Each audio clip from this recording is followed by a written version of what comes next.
호서고등학교 학생 여러분, 10강의 행선대원군의 정치와 개화정책의 추진, EBS 강의는 잘 수강하셨습니까? 선생님이 이 알림이를 통해 안내한 대로 10강부터 온라인 수업을 진행하도록 하겠습니다.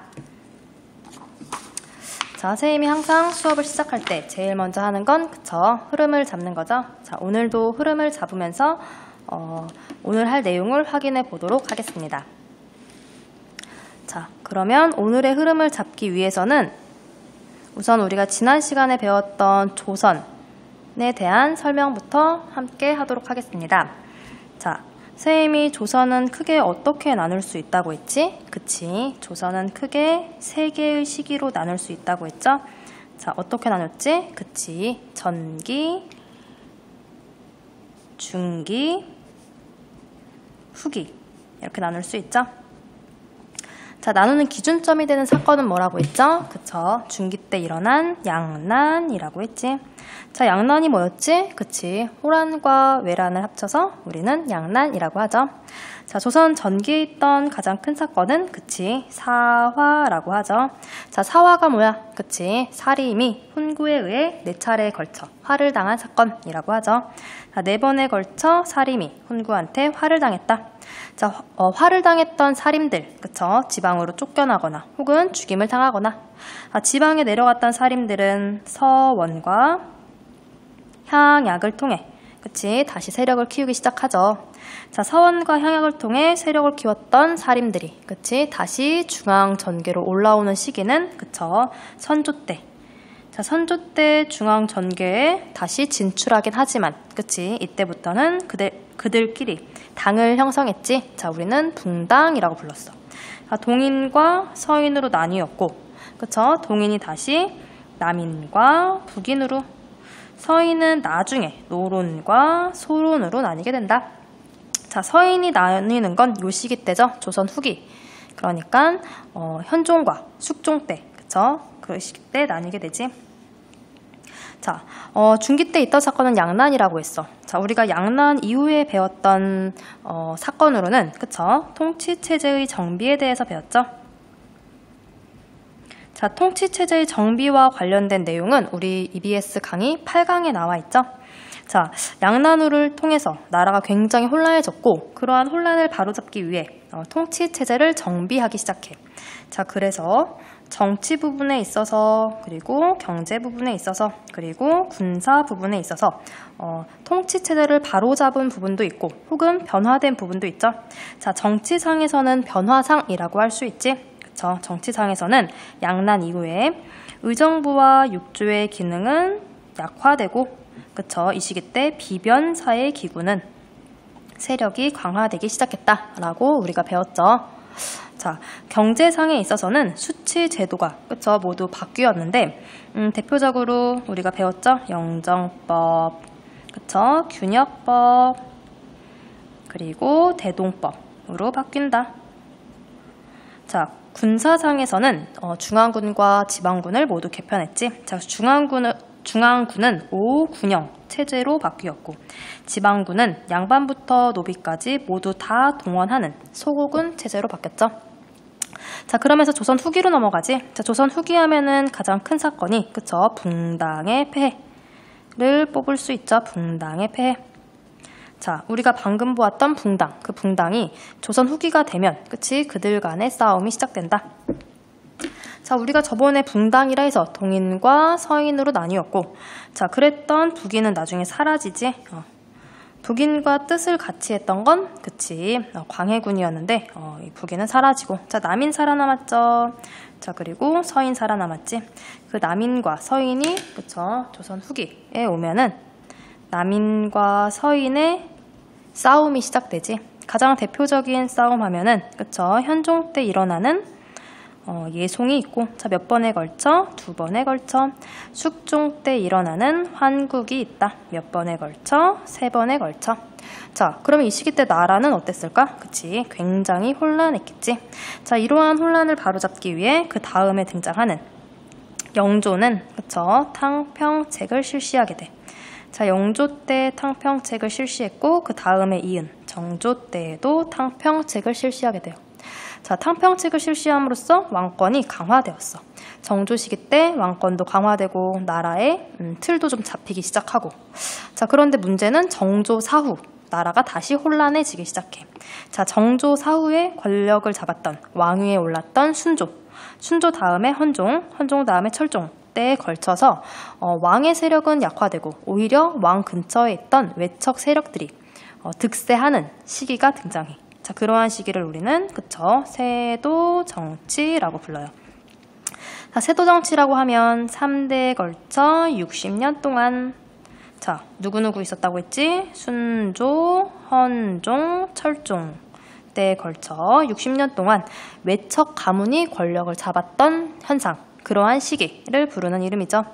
자, 외척 가문이라 해서 가장 대표적으로 안동 김씨, 그쵸? 그리고 풍양조 씨 있었고, 자, 그들이 권력을 잡다 보니 정치상에서는 그리고 경제상에서는 나라가 굉장히 혼란해지기 시작해. 자, 정치상에서는 관직을 사고 파는 매관, 매직이 성행했고, 또한 과거제의 부정, 부패도 있었다. 자, 경제상으로는 세금 제도가 흔들렸어. 자, 세 개의 세금이라고 해서 우리가 배웠죠? 삼정의 문란. 자, 두 개는 세금이고 하나는 세금이 아니었어. 자, 두 개는 전정, 군정. 하나는 세금이 아니죠? 환곡. 환곡은 세금이 아니지만 세금으로 변질된 거지. 특히 이 삼정의 문란 때문에 백성들이 살기 어려워서 이 시기 때 농민봉기가 굉장히 많이 일어난다고 했어. 자, 가장 대표적인 농민봉기, 그쵸? 우리 교과서에 나와있지? EBS 교재에 나와있죠? 홍경래의난, 임술, 농민봉기. 자, 지금 순, 헌, 철종까지 배웠지? 자, 철종 다음에 왕위에 오른 건 고종이야. 자, 그런데 고종이 왕위에 오르긴 했지만 종소리 나죠? 자, 고종이 그 다음에 왕위에 올랐지만 사실은 고종은 나이가 어려서 정치를 할 수가 없었고, 고종을 대신해서 그의 아버지를 부른 호칭은 대원군이야. 그래서 그 고종의 아버지가 대신 정치를 하게 돼요. 자, 그 사람이 흥선대원군이고, 자, 우리 역사상 대원군이 그 전에도 존재했지만 이렇게 흥선대원군처럼 살아있는 왕의 아버지는 흥선이 최초였어. 그 전에 있던 아버지들은 다 이렇게 죽었다는 얘기지. 왕위에 올라왔을 때 그 전에 있던 아버지들은 다시 돌아가셨다. 근데 흥선대원군은 왕이 올라왔을 때, 왕위를 차지했을 때 살아있었다. 그런 얘기고요. 자, 그랬던 흥선대원군이 권력을 잡고 정치를 하기 시작해. 자, 그래서 흥선대원군의 정치라고 하는 이 시기가 19세기인데, 자, 우리가 이 시기부터를 우리 역사상에서 근현대사라고 부르는 시기야. 자, 이 시기부터 현대사까지를 묶어서 근현대사라고 부른다. 자, 우리가 오늘 배우는 부분은 흥선대원군의 정치를 크게 둘로 나눠서 배울 건데, 자, 흥선대원군의 정치 중에 국내 정책, 그러니까 대내 정책, 다른 하나는 국외에 대한 정책, 대외 정책에 대해서 배우도록 할게요. 자, 흥선대원군의 국내 정책이라 하면 요거야, 요것을 해결하는 거야. 아직도 세도 정치가 끝나지 않았기 때문에 그 세도 정치로부터 혼란해진 정치와 경제를 바로잡고, 그리고 나서 왕권을 강화하는 것이 흥선대원군의 목표였어.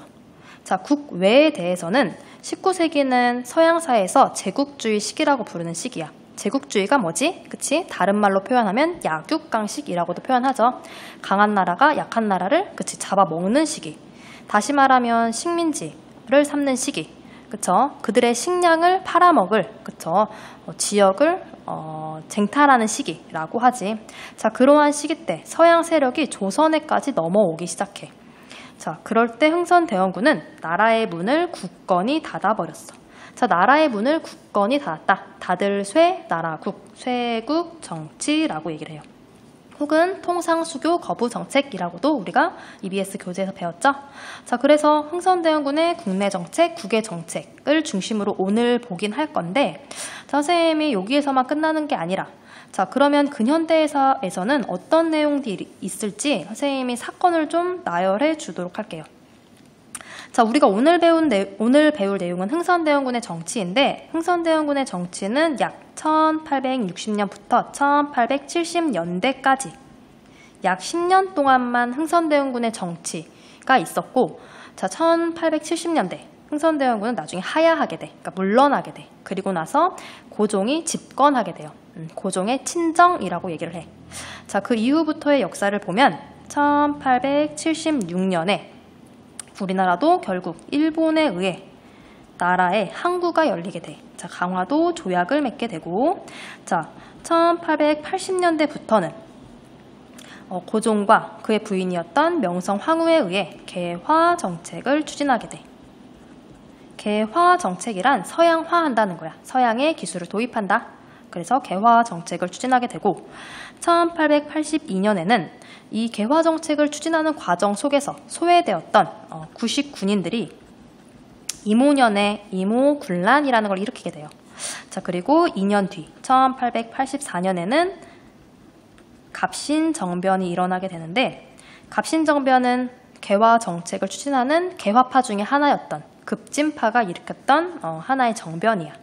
자, 그로부터 10년 뒤 94년에는 동학 농민운동이 일어나게 되고, 94년은 시기로 따지면 갑오년이야. 이 같은 연도 1894년에 으로부터 그 이후까지 갑오개혁이 일어나게 돼요. 갑오개혁. 자, 그리고 나서 1896년에 조선에서는 서재필에 의해 독립협회가 형성이 되었고, 1897년에는 당시 고종이 나라의 이름을 바꿨어. 어떻게? 그치, 우리 많이 들어봤죠? 대한제국. 황제에 오르기 시작하면서 나라 이름을 대한제국이라고 바꿨어. 자, 그 이후부터는 일제에 의해 나라가 이제 빼앗기게 되는 수모를 겪게 되는 시기야. 1905년 을사늑약을 통해 외교권을 뺏기고, 그 이후에 사법권, 경찰권, 군대 해산까지를 당하면서 1910년 결국 나라를 모두 빼앗기는 경술국치. 1910년은 경술련이야. 그리고 이 경술련에 국가가 치욕스러운 일을 당했다. 경술국치. 다시 말하면 국권 피탈이죠. 나라를 빼앗겼다. 그래서 그 이후부터는 조선이 일본에 의한 식민지가 되는 시기예요. 그래서 그 이후는 일제강점기라고 부르는 시기야. 자, 우리가 오늘 배우는 부분은 여기예요. 자, 고종에 의한 왕위 계승, 그리고 고종을 대신해서 정치를 이끌었던 흥선대원군의 정치. 특히 흥선대원군의 정치는 국내 정책과 국외 정책을 나누어서, 국내 정책은 세조 정치로 인해 혼란했던 것을 모두 바로잡는 내용, 왕권 강화를 하는 내용. 국외 정책은 나라의 문을 굳건히 닫았던 쇄국 정책. 자, 쇄국 정치 혹은 쇄국 정책이라고도 부르는 이 쇄국 정책 속에서 결국 양요라고 하는 사건이 일어나게 돼. 양요는 서양 양자의 동요할 요자예요. 서양이 쳐들어왔다 라고 해서 이 쇄국 정책에 의해 양요까지 발생하게 된다. 그래서 오늘 이 두 내용을 같이 보도록 할게요. 자, 그러면 EBS 교재 같이 보도록 할게. 자, 오늘 EBS 교재는 76페이지부터 오늘 10강의 내용이 꽤 많죠? 선생님이 3시간에 나눠서 설명을 좀 할 건데, 자, 오늘 하는 부분은 76페이지부터 77페이지까지 1번, 2번, 3번을 보도록 할게요. 교과서는 같이 준비했죠? 교과서는 86페이지부터 91페이지까지 같이 보도록 할게요. 자, 그러면 EBS 교재를 펴고 먼저 우리 표시를 좀 해볼까? 자, 흥선대원군의 개혁정치. 자, 오늘의 주제는 크게 3개. 첫 번째, 자, 서양 세력의 침략과 동아시아의 대응이라고 하는 첫 번째 내용. 두 번째, 흥선대원군의 개혁정치라고 해서 두 번째 내용. 그리고 세 번째, 흥선대원군 시기 때 있던 통상수교 거부 정책, 그리고 양요까지 크게 3가지를 볼 거고, 자, 선생님이 아까 처음에 설명했지? 흥선대원군의 정책은 크게 둘로 나눌 수 있다. 국내 정책과 국외 정책. 자, 이번에 나와 있는 정책은 국내 정책이야. 국내에 대해서는 이러한 정책을 했다. 자, 이러한 국내 정책의 기본 내용이 뭐라고? 기본 목표는, 그치, 왕권 강화이다 라고 먼저 필기를 좀 해주세요. 자, 넘어가 볼게. 넘어가서 3번 통상수교 거부 정책과 양요는 국외 정책이라고 하고, 그쵸? 국외 정책의 기본 내용은 쇄국 정책이라고 했지. 나라의 문을 굳건히 닫았다. 서양이 조선에 쳐들어왔을 때, 쳐들어온 게 아니라 이젠 통상을 요구하러 온 거지. 교류하자. 왔을 때 흥선대원군은 쇠 닫아버렸다. 나라를 국권이 닿았다 라고 하는 쇄국 정책을 추진했다. 자, 그러면 1번부터 다시 한번 이제 처음부터 보도록 할게요. 처음부터 그럼 볼게. 1번. 자, 그러면 흥선대원군이 집권했던 시기 때 당시 이 조선을 포함한 동아시아의 나라들은 어땠냐라고 하면 청나라, 일본, 조선이 이렇게 나와 있는데 조선을 중심으로 그 주변에 있던 나라들도 마찬가지야. 이미 서양의 세력들이 들어와서 청나라에도 서양의 세력이 들어왔고 일본에도 서양의 세력이 들어와서 나라의 문을 열어버렸어. 나라의 문을 열다 10개의 항구항, 개항을 시켰어. 자, 우리 옆에다 필기를 좀 할까요? 청나라는 영국에 의해 나라의 문이 열려. 일본은 미국에 의해 나라의 문이 열렸어. 그리고 미국에 의해 나라의 문이 열렸던 일본은 다시 똑같이 조선에 와서 조선의 나라의 문을 열었어. 그게 이제 우리가 알고 있는 강화도 조약이죠. 자, 옆에 필기를 할게요. 자, 청나라는 영국에 의해, 일본은 미국에 의해, 우리나라 조선은 일본에 의해 나라의 문이 열렸다. 다시 말하면 개항했다. 개항. 그쵸? 자, 오늘 내용 봤더니 그치? 청나라의 개항과 근대적 개혁. 자, 일본의 개항과 근대적 개혁. 조선의 개항과 근대적 개혁. 자, 어떤 나라에 의해 개항을 했고 그 이후에 개혁 정책을 어떻게 추진했는지가 나와 있죠. 자, 청나라부터 보도록 할게. 자, 청나라는 영국에 의해 아편 전쟁을 이제 겪게 돼요.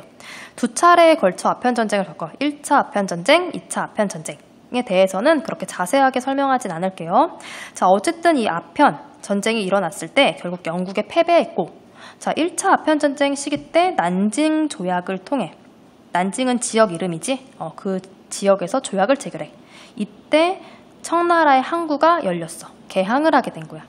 자, 이런 식으로 해서 청나라는 나라의 문이 열렸고, 그 이후부터는 나라의 문이 열렸기 때문에 청나라에서 자체적으로 개혁 정책을 추진하기 시작해요. 자, 청나라의 개혁 정책을 보도록 할게. 청나라의 개혁 정책이라면 요거를 기억하자. 중체서용. 청나라 개혁 정책의 기본 틀은 중체서용이었다. 자, 중체서용이란 옆에 작은 글씨로 나와 있죠? 우선 선생님이 한자부터 해석해 주도록 할게. 자, 중국 중이야. 체는 몸체야. 중국의 몸체, 기본 틀은 중국 것을 지키되 서양 서자야. 서양의 용은 이제 쓸 용자인데 서양에 필요로 하는 것만 이제 갖다 쓰겠다. 서양에서 우리가 필요로 하는 것은 그치 기술이야. 중국의 기본 틀은 지키되 중체 서용, 서양의 기술만 도입하겠다. 중체 서용이라고 부르는 건데 저 밑에 나와 있죠? 중국의 전통적인 체제를 그쵸? 기본 바탕으로 해서 서양의 기술만을 도입한다. 중체 서용을 기본 틀로 해서 당시 청나라는 개혁을 추진하기 시작해요. 자, 중체서용과 같은 용어로서 우리 옆에다가 써놓을까? 같은 용어야. 동도서기론이라고 하는 표현이 있다. 동쪽의 도리와 서쪽의 기술. 동쪽의 도리를 지키고 서쪽의 기술만을 수용한다. 라고 해서 중체서용을 바탕으로 당시 중국에서는 양무운동이 일어났어. 근데 문제는 이 양무운동이 실패해. 특히 양무운동이 실패했다라는 걸 가장 잘 보여주는 사건은 1890년대 청나라와 일본이 전쟁을 하는 청일전쟁 때 청나라가 일본한테 패배했어. 그랬던 청나라는 생각을 한 거야. 우리가 패배한 이유가 무엇일까? 우리도 일본처럼 개혁 정책을 했어야 했다. 그래서 일본과 같은 개혁 정책을 그 이후에 추진하게 돼. 자, 일본에서 추진했던 개혁 정책은 메이지 유신이야. 자, 그럼 우리 메이지 유신이 뭔지 잠깐 밑에서 보고 올까요? 그럼 우리 일본을 보고 올게. 자, 일본은 미국에 의해서 나라의 문이 열렸다고 했지? 자, 미국의 요구에 의해 나라의 문이 열렸다. 1854년에 미일 화친 조약에 의해, 그쵸? 일본이 개항, 나라의 문이 열렸고, 그 이후에 일본은 근대적 개혁을 추진하는데, 자, 메이지 정부 주도로 해서 메이지 유신이라고 하는 개혁 정책이 추진돼. 자, 중국의 개혁 정책의 모델은 중체서용이라고 했지? 중국의 몸을 바탕으로 서양의 기술만 수용한다. 자, 일본은 서양의 기술뿐만 아니라 서양의 도덕까지, 도리까지 모두 다 서양화하려고 했어. 자, 그래서 이 메이지 유신의 기본 모토는 문명 개화론이야. 자, 문명 개화론이란 서양의 기술뿐만 아니라 서양의 제도까지 모두 다 수용하겠다. 그게 문명 개화론이고, 자, 이 문명 개화론을 바탕으로 메이지 유신을 추진했던 일본, 그 일본을 다시 모델시했던 것이 이 변법 자강 운동이라고 부르는 거야. 변법 자강 운동 이해됐나요? 네. 자, 그랬던 일본은 미국한테 당했던 것을 그대로 조선에 와서 행하게 돼. 자, 조선도 이후에 개항을 하는데 초기에는 흥선대원군에 의해 통상수교 거부 정책을 하다가 흥선대원군이 물러나다란 뜻이지, 하야한 이후에 고종이 정권을 잡았을 때는 결국 일본에 의해 조선이 강화도 조약을 체결하게 돼. 1876년 나라의 문이 열렸다는 얘기야. 그 이후부터 조선도 근대적 개혁 정책을 추진했어요. 그래서 갑오을미 개혁이 가장 대표적인 것이다. 자, 갑오을미 개혁은 우리가 다음 시간에 보도록 할게요. 자, 어쨌든 지금 이러한 상황이야. 당시 서양 세력이 동양으로 자꾸 넘어오고 있다. 이미 이 시기 때 청나라와 일본이 개항을 했다. 그쵸? 자, 이러한 시기 때 당시 조선은 어땠냐라고 해서 이제 조선을 보도록 할게. 자, 그래서 두 번째, 자, 흥선대원군의 개혁 정치. 자, 선생님이 앞에서도 보았듯이 흥선대원군, 고종이 집권했던 시기는, 그쵸? 당시 국내 정세를 보면, 그쵸? 세도 정치의 폐단이 여전히 존재하고 있고, 또한 삼정의 문란도 여전히 존재하고 있다. 자, 이러한 세도 정치의 폐단과 삼정의 문란을 바탕으로, 그치? 전국 각지에서 농민봉기가 일어났지. 자, 가장 대표적인 농민봉기가 뭐가 있다고 했어? 그쵸? 홍경래 난과 임술 농민봉기가 있다. 대표적인 농민봉기. 자, 그러면 백성들은 살기가 굉장히 어려웠을 테고, 당연히 왕권도 세도 정치의 폐단 때문에 왕권도 굉장히 미약했겠지. 자, 그러한 과정 속에서 흥선대원군의 목표는 왕권을 강화하는 것이었어. 나라의 힘을 키우려는 것이야. 자, 그럼 왕권을 강화하려면 어떻게 해야 돼? 그치? 세도 정치의 폐단을 모두 없애버리면 되지. 그래서 그 밑에 나와 있죠? 세도 정치의 폐단을 극복하고 정치기구를 개혁하고 법전을 편찬하고 경복궁을 중건함으로써 왕권을 강화하고자 했다. 왕권 강화에 대한 세부적인 내용들이 밑에 나와 있네요. 자, 이 시기 때 또 국내 정세를 보면, 자, 서양에서 천주교가 넘어왔고, 당시 우리나라 조선에서는 천주교에 맞서서 동학이라는 것이 만들어졌어. 1860년 동학이 형성이 됐어요. 누구에 의해? 최재우에 의해. 자, 동학은 서학에 반대되는 개념이죠. 서학이란 천주교를 부르는 이름이었어. 서쪽의 학문, 천주교에 반대해서 동학이 전파됐다. 라고 해서 이 시기 때 상황을 보도록 할게요. 자, 그러면 선생님 방금 얘기했지? 이러한 세도 정치의 폐단과 삼정의 문란을 극복하고 왕권을 강화할 수 있는 방안으로는 이런 것들이 있다고. 2번 개혁 정책이라고 해서 구체적인 내용들이 지금 나와 있죠? 자, 우리 4개의 내용은 우리 머릿속에 잘 기억을 하도록 할게요. 자, 우선 세도 정치의 폐단을 시정하기 위해, 그러니까 고치기 위해, 자, 외척으로 세도를 누렸던 안동 김씨 세력을 이제 좀 축출해내기 시작해. 그러니까 그들을 이제 권력에서 몰아내기 시작한다는 거야. 영향력을 약화시키고자 했다. 또한 이 시기 때 정치 기구도 개혁했는데, 자, 우리 방금 선생님이 전체 흐름을 정리해주면서 배웠지? 양난 이후에 정치상에 있어서는 의정부와 비변사의 기구는 약화되고, 그쵸? 임시로 만들어졌던 비변사의 기구의 권력이 점점 강화되었다고 얘기했지? 그 비변사를, 그쵸? 안동 김씨와 풍양 조씨가 비변사의 권력을 장악하고 있었지. 자, 그래서 이 비변사의 기능을 축소하려고 하는 거야. 비변사의 기능을 축소함으로써 원래 이 기능을 담당했던 의정부와 육조의 기능을 되살리고자 하는 거야. 자, 그래서 정치기구를 개혁하는 방안으로서 비변사의 기능을 축소하려고 했고, 이후에 이 비변사는 폐지가 돼요. 비변사가 가지고 있던, 그들이 권력을 누렸던 그 힘들을 다시 원래의 제 기능으로 돌려주는 거야. 자, 그래서 비변사가 가지고 있던 힘을 원래 힘으로 돌려준다. 자, 의정부의 기능을 다시 회복시키고, 자, 의정부는 정치를 담당하는 기구이죠. 그리고 비변사의 원래 기능이 뭐였지? 그쵸? 임시회의기구였지. 군사와 관련된 회의를 하는 기구였던 것이 나중엔 의정부가 했던 권력까지 모두 다 이제 권력을 누렸던 것, 그것이 비변사였지. 자, 그래서 이 군사와 관련된 것들은 3군부를 통해서 이제 해결하려고 했어. 자, 그래서 정치와 군사를 다시 부활시킨 거야. 원래 있던 기구를 부활시켰어. 의정부의 기능을 회복하고 3군부를 부활시켰다. 그리고 비변사를 없애버렸다. 결국 이러한 조치는 왕권을 강화하려는 거죠. 의정부와 3군부는 왕 밑에 있던 정치 기구들이야. 그럼으로써 왕권을 강화하는 거지. 자, 세 번째, 법전을 편찬했다. 통치체제를 정비하기 위해 대전회통.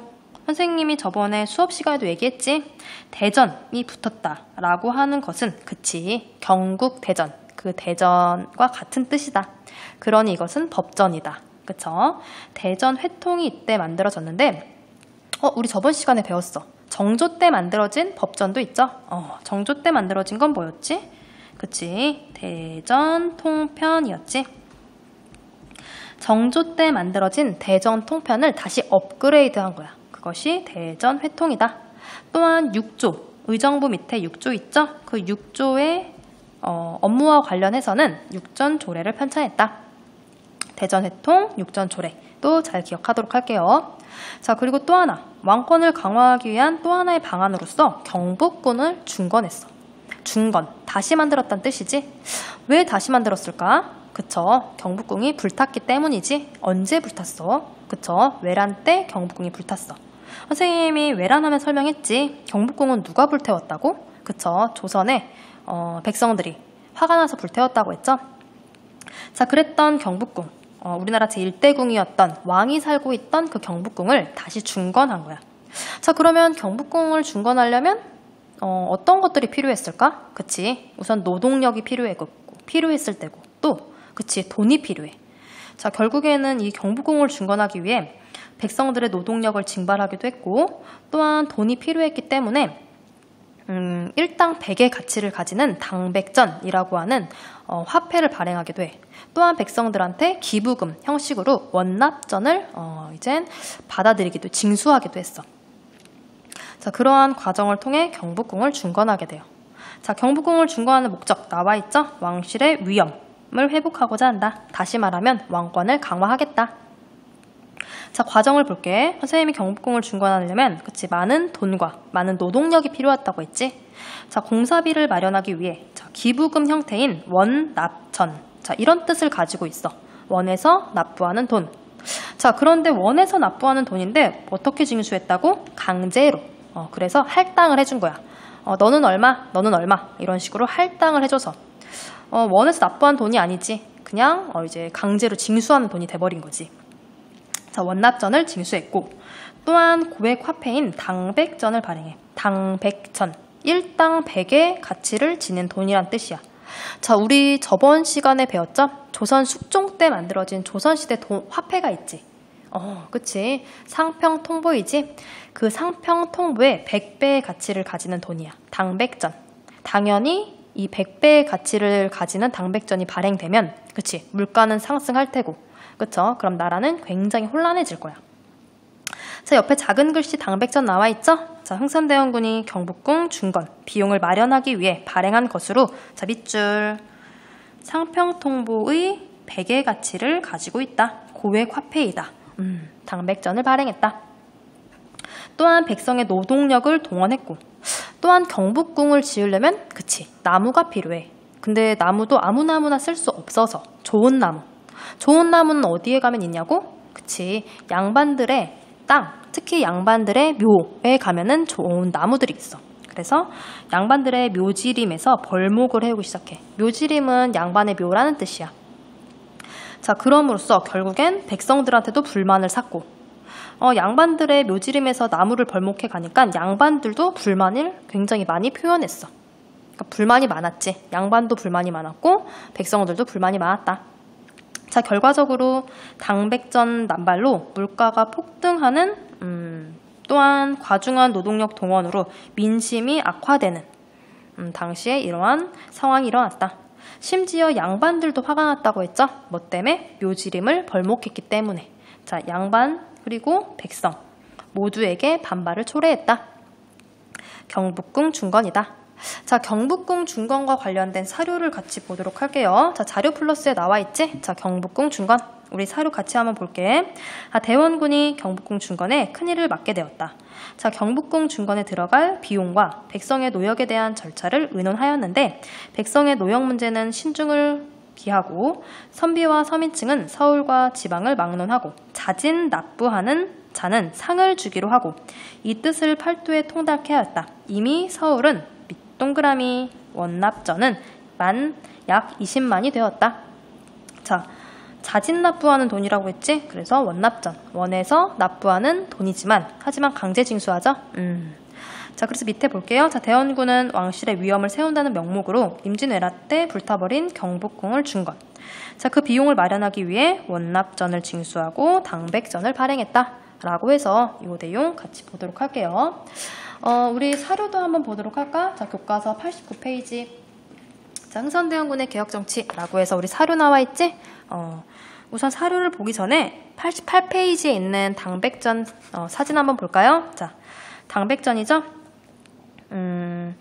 당백호전이라고 써 있는 거야. 당백호전. 자, 당백전이야. 자, 그래서 명목 가치는 상평통부의 100배야. 하지만 실질 가치는 5에서 6배에 불과하는.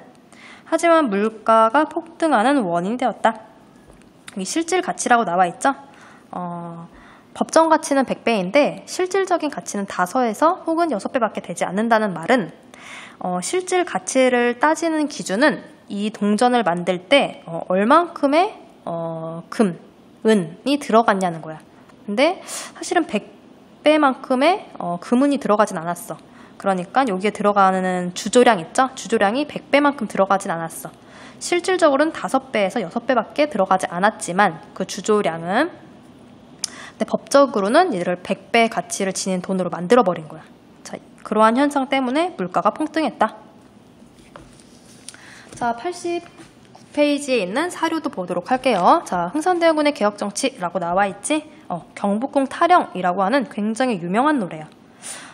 딱 경북궁 중건 때 백성들이 얼마나 살기 어려웠는지를 보여주고 있어. 자, 그래서 내용을 좀 보면은 자, 여기 나와 있지? 조선팔도 좋다는 나무는 경북궁 짓느라 다 들어간다. 자, 그리고 또 뭐라고 돼 있냐면 자, 밑에 내려와서 맨 마지막 자, 경북궁 역사가 언제나 끝나 그리던 가족을 만나볼까?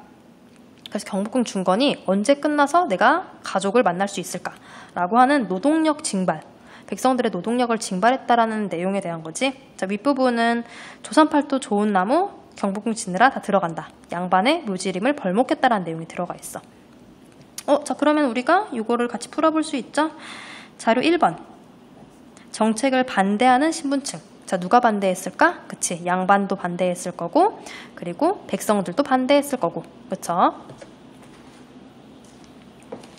자, 다음으로 넘어갈까? 자, 두 번째는 개혁 정책에 대한 부분이라면 세 번째는 민생을 안정시키기 위한 것이야. 자, 백성들을 안정시킨다? 백성들을 어떻게 하면 안정시킬 수 있지? 그치, 세금 제도를 다시 바로 잡아주면 돼. 백성들은 세금 제도가 흔들렸기 때문에 어려움을 겪었지? 그 어려움을 다시 극복해 주는 거야. 원상태로 바꿔주는 거야. 자, 삼정의 문란을 시정했다. 삼정이라고 해서 세 가지 나와 있죠? 전정, 군정, 환곡. 자, 전정은 땅에서 거두는 세금인데 그 전에 땅에서 거두는 세금을 왕창 걷어갔지? 그래서 그걸 다시 바로 잡는 거야. 두 번째 군정은 그쵸, 군포죠, 군포. 군대를 가지 않는 대가로 냈던 세금, 군포. 그 군포를 어떻게 바꿀 것인가? 자, 마지막 환곡. 자, 환곡은 원래 세금이 아니지. 이거는 고리대로 바뀐 거야. 그럼 이게 원래 뭐였지? 그치, 백성들을 위한 구휼책이지. 구휼. 구해줄 구자에 어려울 휼이죠. 어려울 때 구해주는 정책. 자, 춘대춘합을 원칙으로 봄에 곡식을 빌려주고 가을에 갚는 그쵸, 구휼책이었는데 그것이 고리대로 바뀐 거야. 이자를 왕창 붙이는 거죠. 그래서 고리대로 바뀌었다. 자, 이 세 가지 중에 가장 폐단이 심했던 것은 그치, 환곡이라고 했어. 자, 그래서 이것들을 다 되돌리는 거야. 원래 상태로 되돌리겠다. 전정은 땅에서 거두는 세금이죠. 자, 그래서 이 땅에서 거두는 세금을 바로 잡기 위해서 양전 사업을 실시했어. 자, 양전 사업 옆에 작은 글씨 나와 있죠. 한마디로 표현하면 토지 측량 제도이다. 토지를 새로 조사하는 거야. 그리고 나서 양안, 토지 대장을 만들고 이것을 바탕으로 세금을 걷는 거야. 자, 그래서 토지 대장에서 누락된 토지를 찾아 조세를 부과했다. 딱 근데 요만큼까지만 걷는 거야. 그 이상은 걷지 못하도록 해놓은 것이 전정의 폐단을 극복하는 것이었다. 두 번째 군정이야. 군정은 군포의 폐단을 해결하기 위한 것으로서 호포제를 실시했어. 호 앞에 있는 호자는 집호자야. 그래서 집을 단위로 세금을 부과했다. 군포는 양반에게도 부과했었을까? 그 전에 부과하지 않았어. 근데 호포제는 양반에게도 세금을 내게 하는 거야. 당연히 양반의 불만을 샀겠지? 자, 그래서 양반의 불만을 샀던 또 하나의 제도라고 하면 그것은 호포제야. 자, 우리 위에서도 보고 왔죠? 양반의 불만을 샀던 묘지림 벌목. 밑에 또 있네? 호포제. 자, 마지막 환곡은 이게 춘대춘합을 원칙으로 백성을 도와주는 구휼책이라고 했지?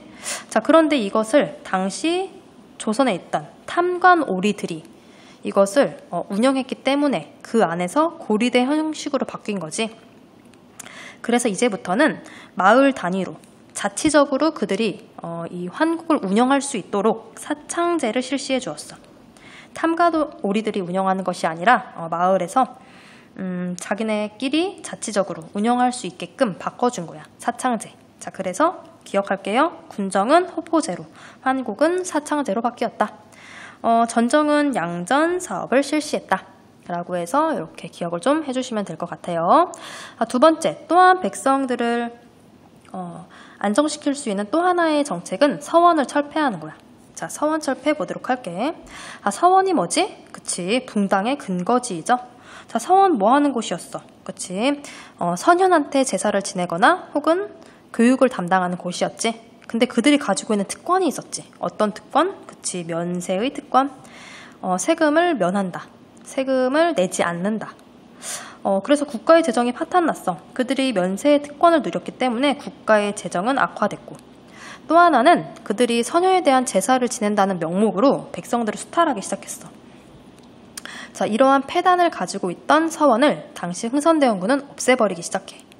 자, 당시 서원이 굉장히 많았다고 해. 10,000개 이상 존재했던, 조선에 있던 10,000개 이상의 존재했던 서원을 47개만 남기고 모두 다 철폐했어.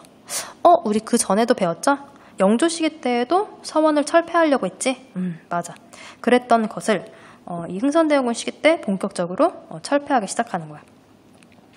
전국에 있던 서원을 47개만 남기고 모두 철폐했다. 자, 결과적으로 유생들, 양반이죠? 양반들의 불만을 사게 됐다. 그런데 이 서원을 철폐함으로써 좋은 점도 있었지. 그치? 국가의 재정을 확충할 수 있었다. 면세 특권을 누렸던 서원을 철폐했기 때문에, 그쵸? 국가의 재정을 확충할 수 있었다. 또한 유생들의 횡포로부터 농민을 보호할 수 있었다라고 하는 엄청난 장점이 있던 것이 서원 철폐였어. 서원 철폐와 관련해서 우리 사료 한번 보도록 할게요. 자, 교과서 89페이지 서원 철폐. 사료가 나와 있는데 우리 맨 마지막 줄 같이 보도록 할게. 서원은 우리나라 선현께 제사를 지내는 곳인데 지금은 도둑의 소굴이 되지 않았더냐라고 해서 흥선대원군이 서원이 도둑놈의 소굴이니 이것을 없애야겠다라고 말하는 부분이야. 자, 그러면은 우리 문제 같이 풀어볼까요? 자, 활동. 자료 2. 정책을 반대했던 신분층은 누구인가? 자료 2는 누가 반대했지? 그치, 양반 유생들이었지. 자, 그래서 1번 경복궁 중건은 백성과 양반들이 반대했고, 서원 철폐는 양반들이 반대했다. 자, 문제 2번. 자료 1번과 자료 2번의 정책을 추진한 목적. 그치, 왕권을 강화하고 2번은 국가 재정을 확충하려는 거지.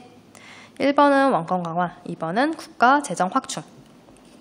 자, 우리 같이 교과서 본 김에 위에 있는 호포제도 보도록 할게요. 자, 군포를 부과하는 대상을 양반까지 확대했다. 라고 하는 호포제라고 해서 박은식의 한국통사에 나와 있는 호포제와 관련된 내용이야.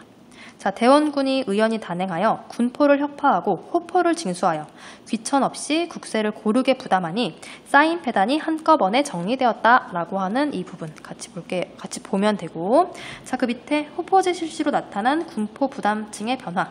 그치, 이제는 양반들도 세금을 납부하고 있다. 자, 호포제는 누가 반대했다고? 그치, 양반들이 굉장히 반대하고 그들이 굉장히 불만을 표현했다고. 그쵸? 다시 교재. 자, 교재 한번 넘어가 볼까요? 76페이지를 넘어 이번엔 77페이지. 자, 호포제 실시와 서원 철폐에 따른 사료야. 사료도 같이 이제 보면 좋을 것 같아요. 자, 사료는 눈으로 한번 확인해 보세요. 자, 그래서 흥선대원군은 군정의 패단을 시정하기 위해 호포제를 실시하여 상민에게만 거두었던 군포를 양반에게도 징수하였다. 또한 전국의 서원을 47개만 남기고 철폐해서 왕권 강화, 국가 재정 확충, 민생 안정을 도모하고자 했다라고 하는 이 내용 같이 보시면 될 것 같아요. 자, 흥선대원군의 국내 정책이 세도 정치와 삼정의 문란으로부터 그것들을 모두 해결해서 왕권을 강화하는 것이었다면, 두 번째, 흥선대원군의 국외 정책은 그치, 쇄국 정책이라고 했지.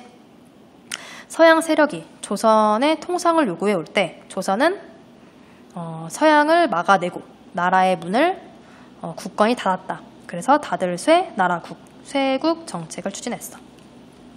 자, 쇄국 정책과 그리고 그로 인해 발생했던 양육에 대해서 보도록 할게요. 자, 흥선대원군의 쇄국 정책, 통상수교 거부 정책의 배경부터 보면 이 시기 때 조선에 이양선이 자주 출몰했어. 자, 이양선이 뭐냐라고 하면 모양 이자야. 달을 이자. 달을 모양이. 그리고 서양양이라고 해서 모양이 다른 서양배란 뜻이야. 모양이 서양양, 모양이 다른 서양배. 그러니까 그냥 서양배야. 서양배가 조선에 자주 출몰했다. 그러면 서양배가 조선에 왜 왔냐고? 그치. 통상을 요구하려고 왔다. 통상은 서로 교류하는 거죠. 서로 교류하는 것인데 그것을 요구하러 온 거야. 또한 이 시기 때 러시아는 청으로부터 연해주를 획득했어. 자, 러시아가 청으로부터 연해주를 획득할 수 있었던 배경은 그 아편전쟁이야. 아편전쟁 때 러시아가 청으로부터 연해주를 얻어왔거든. 청으로부터 러시아가 청으로부터 연해주를 얻었다란 얘기는 다시 말하면 조선 국경까지 왔다는 얘기야. 조선 국경까지 러시아가 내려왔다. 그러니 조선 입장에서는 이제 좀 러시아가 위협적인 거지. 그쵸? 자, 이렇게 서양 애들이 조선에 출몰할 때 서양에 대한 경계심이 고조되었어. 자, 이러한 시기 때 흥선대원군은 나라의 문을 굳건히 닫은 거야. 쇄국 정책. 자, 문제는 쇄국 정책을 하다 보니까 결국 서양 세력이 조선에 쳐들어왔어. 자, 밑에 볼게요. 자, 2번, 3번, 4번. 서양이 조선을 쳐들어온 내용이 나와 있죠? 자, 병인양요 옆에 쓰세요. 프랑스. 병인양요는 프랑스가 쳐들어온 거야. 오페르트 남연군 도굴 사건은 독일이야, 독일. 독일 상인이었던 오페르트가 조선에 통상을 요구하고 그 통상을 받아주지 않았던 조선. 그 조선에 오페르트가 쳐들어온 거야. 자, 네 번째, 신미양요는 미국이 쳐들어온 거야. 자, 그래서 쇄국 정책을 추진하는 과정 속에서 결국 서양 세력이 조선을 쳐들어왔다. 병인양요, 오페르트 도굴 사건, 신미양요는 각 시기별로 사건을 좀 기억하는 게 좋아요. 그리고 원인과 결과라고 해서 배경, 전개 과정, 결과, 배경, 전개 과정, 결과를 이렇게 좀 같이 묶어서 기억을 해주면 좋을 것 같아요. 자, 그러면 첫 번째 병인양요부터 보도록 할게. 자, 병인양요가 일어난 시기는 1866년이야. 1866년 병인년이야. 이 병인년에 일어났던 병인양요. 배경, 전개, 결과. 자, 병인양요의 배경이라 하면 병인박해를 꼽을 수 있어. 병인박해. 자, 그럼 병인박해가 뭔지부터 봐야겠지? 자, 병인박해의 배경부터 보면, 자, 흥선대원군이 프랑스를 이용해서 러시아를 견제하려고 했어. 자, 우리 아까 위에서 보고 왔죠? 러시아가 연해주를 획득함으로써 조선 국경까지 내려오게 되었다. 자, 그랬던 러시아, 조선 입장에서는 굉장히 위협적이었던 거야. 그랬던 러시아를 막아내기 위해 당시 흥선대원군은 조선에 와 있던 프랑스 선교사, 그 프랑스 선교사를 이용해서 프랑스를 끌어들이려고 한 거야. 프랑스를 통해 러시아를 견제하려고 했어. 하지만 이게 실패했던 거야. 자, 우리 여기 밑줄 치고 좀 쓸까요? 프랑스를 이용해서 러시아를 견제하려고 했다. 위에다가 좀 쓸게. 제2 정책. 자, 조선 입장에서 프랑스도 오랑캐고 러시아도 오랑캐야.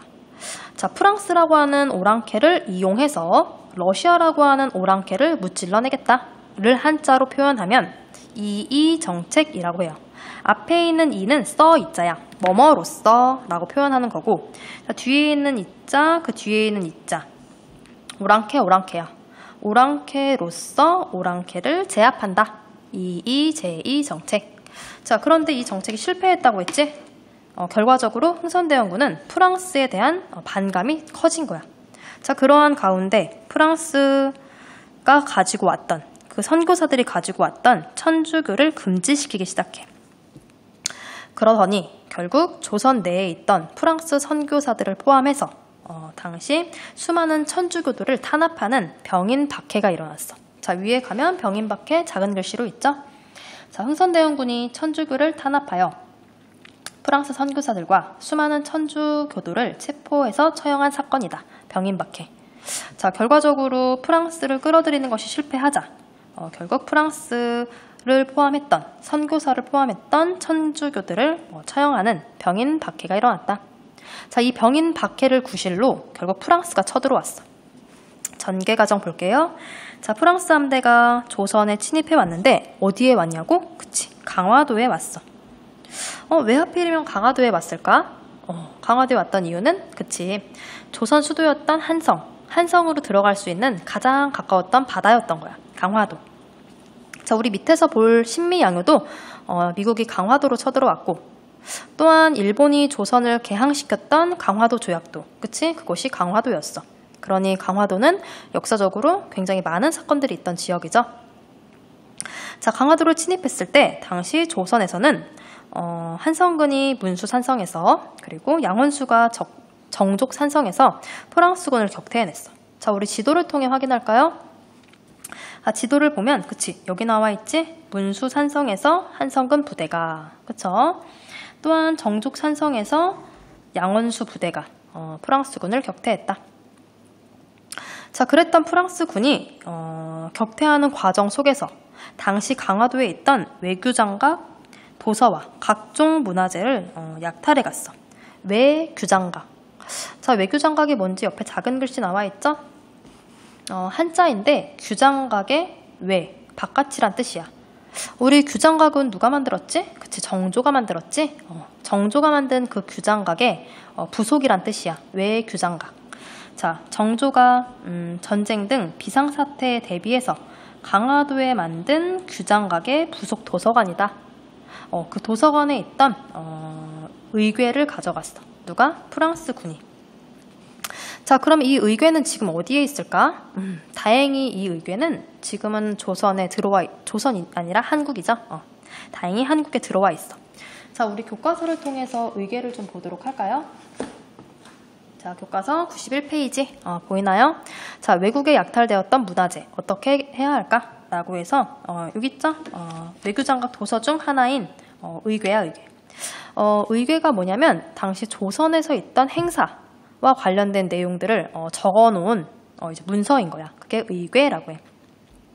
자, 이 시기 때 프랑스한테 빼앗겼던 의궤는 지금은 한국에 들어와 있다고 했지? 여기 볼까요? 프랑스군이 약탈해간 외교장각 도서는 원래 프랑스 도서관에 보관돼 있다가 지금은 2007년과 2011년에 고국으로 돌아왔어. 그런데 이게 프랑스가 대한민국에 그냥 준 게 아니야. 어떤 식으로 준 거냐면 여기 나와 있죠? 5년마다 갱신하는 영구 임대 방식으로 들어왔다. 5년마다 갱신하는 영구 임대. 임대 방식이니까 당연히 임대료를 주고 있겠지? 그래. 자, 그치. 영구 임대 방식이니까 임대료를 주고 있겠죠. 우리나라 문화재임에도 불구하고 우리가 임대료를 주고 있다. 좀 뭔가 아이러니한 거지. 이런 건 약간 역사를 배우면서 씁쓸한 부분인 것 같아. 자, 그래서 어쨌든 의계가 우리나라에 들어와 있다. 자, 두 번째 오페르트 도굴 사건 보도록 할게요. 자, 오페르트 도굴 사건은 1868년에 일어났던 사건이야. 자, 독일 상인이었던 오페르트도 마찬가지야. 조선에 통상을 요구하러 왔어. 조선에 통상을 요구했지만 조선이 이를 거부했어. 조선이 이를 거부하자 당시 오페르트가 흥선대원군의 아버지야. 이미 죽어서 땅에 묻혀있던 흥선대원군 아버지 남연군이야. 그 남연군의 묘를 도굴하려다가 실패한 사건이야. 요거 가끔 사료가 모의고사나 수능에 가끔씩 나오는데 이런 식으로 출제가 되고 있어. 지난 충남 덕산에서 있었던 사건은 이라고 해서 이런 사료가 가끔 나올 때가 있어. 덕산을 좀 기억하도록 할게요. 남연군이라고 하는 흥선대원군의 아버지 묘는 우리가 지금 살고 있는 곳이 충남 당진이죠? 그 충남 당진 조금만 더 올라가면 덕산이란 지역이 있어. 덕산하면 온천이 유명하죠? 그 덕산이야. 그 덕산에 남연군의 묘가 있어. 그 덕산이라고 하는 지역에 있던 남연군의 묘를 도굴하려고 했다. 하지만 실패한 사건이다. 라고 해서 이 덕산도 같이 기억을 해주시면 좋을 것 같아요. 자, 결과적으로 이 사건을 통해 서양인에 대한 거부감이 확산되었고, 자, 흥선대원군의 통상수교 거부 의지가 점점 더 강화되기 시작해. 자, 그러한 과정 속에서 결국 이 사건도 일어났어. 미국이 쳐들어왔던 신미양요. 1871년에 일어났던 신미양요. 신미양요의 배경 전개 결과를 보면, 자, 배경이라 하면 미국이 제너럴 셔먼호. 배경은 이것 때문이야. 미국의 제너럴 셔먼호 사건. 이것을 빌미로 쳐들어왔어. 자, 제너럴 셔먼호 사건은 병인 양요가 일어난 같은 연도야. 1866년에 일어났던 사건인데, 자, 옆에 작은 글씨 있죠? 병인 양요, 제너럴 셔먼호 사건 보도록 할게. 자, 미국의 상선이었던 제너럴 셔먼호가 대동강을 건너 조선에 와서 통상을 요구한 거야. 자, 통상을 요구하며 대포와 총을 발사했다. 자, 이 과정에서 사상자가 발생하자 평양의 관리, 당시 조선에 있던 평양의 관리와 백성들이 제너럴 셔먼호를 불태운 사건이다. 그것이 제너럴 셔먼호 사건이다. 미국 배웠던 제너럴 셔먼호가 우리나라 평양에 왜 왔을까? 그치, 우리는 통상을 요구하러 왔다고 알고 있지. 평양에 온 이유는 당시 조선에 있던 그것을 가지러 온 거야. 조선하면은 유명한 게 뭐였을까? 우리가 그 전부터 유명했던 거. 그래서 서양인들이 꼭 조선에 와서 가지고 가고 싶은 거. 인삼이야. 우리 고려의 인삼이 유명하죠? 고려의 인삼이야. 그 인삼이 조선에도 마찬가지로 유명했던 것이었고, 당시 서양에서 인삼이 인기가 굉장히 많았다고 해. 그래서 그 인삼을 가지러 온 거야. 어쨌든 그렇게 왔던 미국의 배, 제너럴 셔먼호를 당시 평양의 백성들과 관리들이 이것을 불태우고 침몰시켰어. 이 사건을 바탕으로 미국이 쳐들어왔어요. 1871년 신미년에. 어디로 왔다고? 그치, 강화도. 이때도 마찬가지야. 강화도로 왔어. 이렇게 그들이 쳐들어왔을 때 어제연이, 당시 조선의 장군이었던 어제연이 광성부에서 활약을 하지만, 근데 결국엔 이건 실패해. 자, 광성부에서 활약했다. 자, 지도를 통해 확인해 볼게요. 자, 지도를 보니 여기 나와 있죠? 자, 광성부에서 어제연의 활약이라고 해서 지도를 통해 확인할게요. 어쨌든 이 광성부의 전투는 실패했더라도 우리가 끈질기게 항전을 했기 때문에 미국은 철수했어. 자, 결과적으로 미국이 철수했다. 그리고 이 미군이 철수한 이후 흥선대원군은 봐봐. 지금 프랑스, 독일, 미국 여러 차례에 걸쳐 양요가 일어났지. 이러한 과정 속에서 당시 흥선대원군은 서양과 통상하지 않겠다는 의지를 보여주기 위해 전국 각지에 척화비를 세우기 시작해. 그래서 서양과의 통상수교 거부 의지를 널리 밝히고자 했다. 척화, 배척할 척자에 화합할 화자야. 화합하는 것을 배척하겠다. 그러니까 너희와 통상하지 않겠다를 보여주는 비석이 척화비이고, 자, 옆에 작은 글씨 볼게요. 자, 척화비란 흥선대원군이 프랑스와 미국의 침략을 물리친 후 척화의 의지, 를 보이기 위해서 전국 각지에 쓰인 건데 여기에 써있는 문구가 유명해. 자, 볼게. 서양 오랑캐가 침범하는데 싸우지 아니하는 것은 화친하는 것이요. 화친을 주장하는 것은 나라를 파는 것이다. 그러므로 뭐 하면 안 된다고? 그치. 화친하면 안 된다고. 통상을 하면 안 된다고. 를 지금 보여주고 있는 비석이에요. 자, 우리 이 비석도 교과서를 통해 확인해 볼게요. 자, 교과서 91페이지. 를 보니 그쵸, 지금 척화비가 나와 있죠. 경남 함양에 있는 척화비야. 선생님이 방금 보았던 내용 그대로 나와 있지. 또한 이 어제연, 우리 지금 방금 신미양요와 관련된 어제연에 대해서 봤지. 그 어제연과 관련된 우리 문화재도 같이 보도록 할게요. 자, 미군한테 약탈당했던 어제연 장군이야. 어제연 장군의 수작이야. 자, 수작이란 장군이 들고 다니는 깃발이란 뜻인데 이 깃발에 지금 수라고 써 있는 거야. 장군 수. 근데 이 어제연의 깃발을 신미양요 당시 미국한테 빼앗겼었어. 그랬던 빼앗긴 이 수작이를 돌려받았어. 언제 돌려받았냐면 여기 나와 있죠. 자, 어제연의 수작이는 2년마다 갱신하는 방식으로 장기 대여 방식으로 돌려받았다. 라고 해서 마찬가지야. 외교장각도 갱신의 방법으로 영구 임대 방식으로 우리가 돌려받았지. 마찬가지로 이 수작이도 장기 대여 방식으로, 그러니까 빌려줬다라는 얘기지,로 돌려받았다.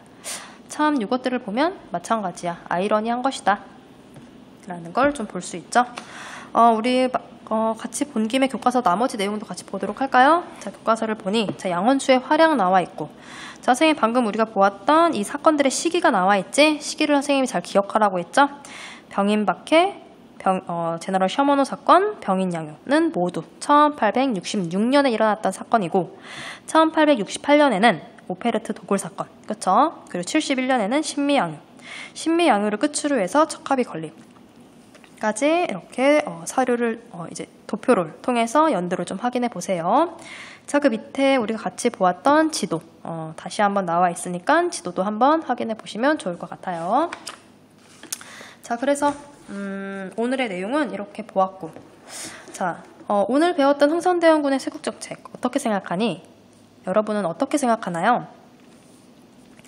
나라의 문을 굳건히 닫는 것만이 올바른 방식이었을까에 대해서 여러분도 한번 곰곰이 생각해 보면 좋을 것 같아요. 자, 오늘 수업은 여기까지 하고 다음 시간에 4번 개항과 서양 열강에 대한 문호 개방부터 보도록 할게요. 알겠죠? 자, 오늘 배웠던 내용 그냥 책 덮지 마시고 다시 한번 복습하면서 내용을 확인해 보면 좋을 것 같아요. 자, 그러면 우리 또 다음 시간에 만나도록 할게요. 안녕.